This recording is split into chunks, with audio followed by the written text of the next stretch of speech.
نحمده ونصلي على رسوله الكريم اما بعد. بسم الله الرحمن الرحیم. د شوال د ورکوټي اختر د میاشتې شپږ روزې نیول دا مستحب دي. په دې باره کې به نن موږ یو 15 خبرې هغه ذکر کوو. د ټول نه اول هغه فضیلت د شوال د شپږو روزو. نو په دې باره کې امام مسلم رحمه الله صحیح مسلم کې روایت د ابو ایوب انصاری رضی الله تعالی عنہ نقل کړی دی چې رسول الله صلی الله علیه وسلم فرمایي چې من صام رمضان ثم اتبعه سته من شوال کان کصیام الدهر.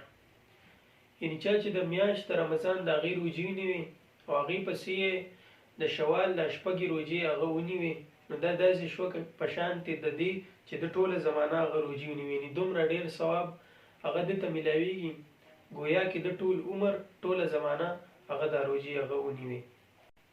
دویم روایت په فضیلت د دې شپږو روزو کې هغه ابن ماجه نقل کوي د ثوبان رضی الله تعالی عنه نه چې هغه د رسول الله صلی الله علیه وسلم نه نقل کوي چې رسول الله صلی الله علیه وسلم وفرمایل من صام 6 ایام بعد الفطر کان کتمام السنه.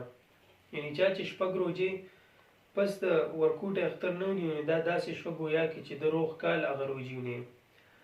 او من جاء بالحسنه فله 10 امثالها، چې په یو نیکۍ باندې راتللو کړ نو د دې دپاره هغه په 10 چنده ثواب د دی. نو اوس چې موږ وګورو په دې میاشت رمضان کې موږ 13 روزې ونیسو، د هغې نه وروسته په دې شوال کې چې موږ دا شپږ روزې ونیسو نو دا ټوټل هغه 36 جوړېږي. اوس چې 36 هغه په 10 کې ضرب ورکړي ځکه د یوې نیکۍ ثواب هغه په 10 چنده میلاویږي، نو چې دې له په 10 کې ضرب ورکړي نو دا ټوټل هغه 360 جوړېږي. او په کال کې همدغه 360 ورځې نو دته هغه د 360 ورځو یعنې د روغ کال هغه ثواب میلاویږي. دلته ذهن ته یو اعتراض راځي چې یاره دا ثواب خو باله میلاویږي کله چې موږ پوره 13 روزې ونیسو که نه. اوس که چېرته داسې چې یاره موږ 13 روزې هغه پوره ونه نیسو بلکې 29 روزې ونیسو نو دغلته خو چې کوم هغه ثواب دی نو په هغه ثواب کې بیا یا کمې راغی. نو په دې باره کې په 1000 موتی جلد اول صفحه 225 کې مولانا محمد اسحاق ملتانی نقل کوي چې که چېرته رمضان د 29 هم وي نو الله تعالی به په خپل کرم سره د 13 ورځو ثواب هغه دته ورکوي.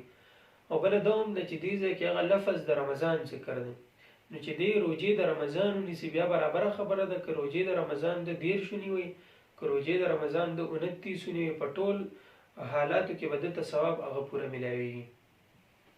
بل روایت د ابن عمر رضی الله تعالی عنه نه طبراني نقل کړی دی چې رسول الله صلی الله علیه وسلم وفرمایل چې من صام رمضان واتبعه 6 من شوال خرج من ذنوبه کیوم ولدته امه. چې څوک د رمضان روزې ونیسي او بیا ورپسې شپږ روزې د شوال ونیسي نو دې د ګناهونو نه داسې صفا شو لکه څنګه چې دې د مور نه پیدا شو او په هغه ورځ باندې د ګناهونو نه صفا و. څلورم یو ضعیف روایت هغه مسند احمد نقل کوي چې چا د رمضان روزې ونیوي او بیا د شوال شپږې روزې ونیوي دغه شانتې د چهارشنبې او د زیارت روزې ونیوه نو دې به هغه جنت ته داخلیږي. دا خو هغه خبرې وي او هغه روایاتو د کومه چې فضیلت هغه د شپږو روزو د شوال هغه معلومېده. اوس دویمه خبره دا ده چې دا روزې به کله شروع کوي. نو دا روزې هغه صرف د اختر په ورځ باندې دې نشي نیوي د ورکوټ اختر په ورځ باندې، د هغې نه علاوه چې وروستو دا میاشت هغه څونه ورځې دي نو که دې په هره ورځ باندې دا روزه نیسي نو په دغې میاشت د شوال کې هغه دې دا روزه هغه نیوی شي. دریمه خبره هغه ده چې دا روزې هغه به آیا دې پرله پسې نیسي او که نه دې به دا جدا جدا نیسي. نو په دې باره کې دور مختار هغه فرمایي چې دا روزې مستحب دا ده چې دا جدا جدا ونیولی شي، البته که پرله پسې دې ونیسي نو په دې کې هغه څه کراهت هغه نشته. څلورمه خبره دا ده چې د بعضو خلکو د هغې دا خیال دی چې موږ شپږ روزې د رمضان قضا هغه به د شوال کې ونیسو نو موږ ته به د دې ثواب هغه میلاویږي. خو دا خبره هغه صحیح نه ده ځکه په دې باره کې ملفوظات د حکیم الامت کې اشرف علي ثانوي رحمه الله فرمایي چې دا خیال د دې هغه صحیح نه دی ځکه د شوال چې دا کمې شپږې روزې دي نو دا ځان له مستقل عبادت دی، او بل طرف ته د رمضان چې کمې هغه روزې دي نو هغه په ده باندې قضا د هغه د ده په ذمه باندې پرتې دي.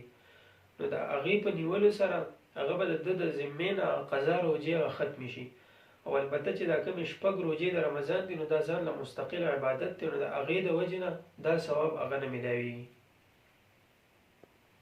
پنځمه خبره هغه ملا علي قاري رحمه الله وایي چې د دې روزې التزام هغه صحیح نه دی. التزام مطلب دا دی چې دا روزې هغه به خامخا نیسي.